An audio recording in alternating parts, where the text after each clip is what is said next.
Oke, untuk yang berikutnya kita akan lanjutkan di sesi ini. Kita lanjutkan materi yang sudah kemarin kita bahas, soal-soal yang sudah saya sampaikan.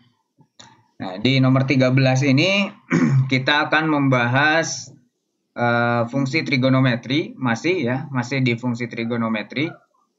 Ini ada persoalan jika sudut lancip alfa memenuhi sin alfa sama dengan 1/3 akar 3, maka ini tangen setengah V min alfa ditambah 3 cos alfa itu berapa gitu. Nah, di sini kita akan memanfaatkan pengetahuan dasar mengenai fungsi trigonometri ya. Kalau kita gambarkan di dalam segitiga ini kita punya misalkan seperti ini. Kemarin juga ini sudah dibahas di yang segitiga kemarin ya. Nah, kita punya informasi di sini, ada informasinya adalah sin alfa sama dengan 1/3 akar 3 itu artinya akar 3/3 ya. Sama saja. Akar 3/3. Nah, di sini alfanya adalah sudut lancip. Tadi ini dikatakan di sini di soal sudut lancip. Berarti kita pilih aja yang lancip, bisa ini. Misalkan ini. Nah, artinya karena kita punya informasi di sini adalah sin alfa sama dengan akar 3/3 ya. Dan sin alfa itu adalah depan miring, berarti depan di sini adalah akar 3-nya, akar 3. Kemudian miringnya berarti 3. Seperti ini. Artinya kita juga dari sini kita sudah bisa mengetahui cosnya berapa, tangennya berapa dengan cara apa? Dengan cara kita hitung bagian ini. Bagian ini segitiga ya dengan menggunakan Pitagoras. Berarti nanti kita akan memperoleh di sini kalau kita hitung kasar misalkan ini x ya. X, maka di sini x kuadrat itu sama dengan 3 kuadrat dikurangi dengan akar 3 dikuadratkan.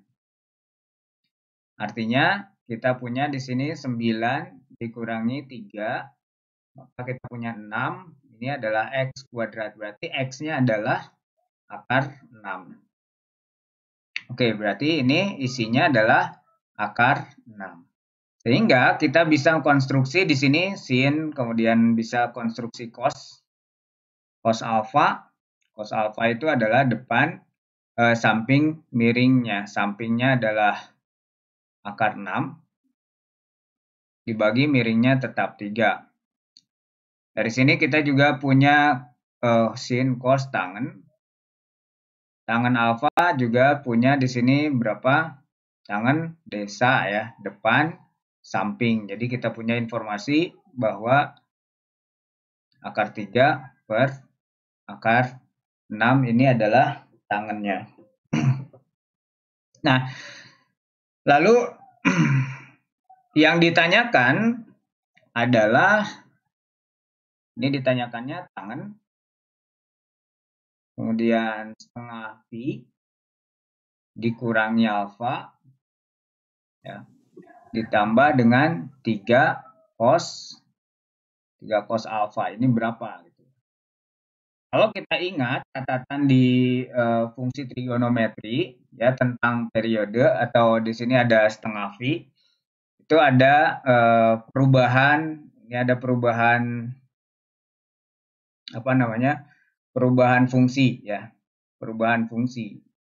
Jadi kalau kita punya sudut, di sini ada misalkan sudut ya, sudutnya berapa?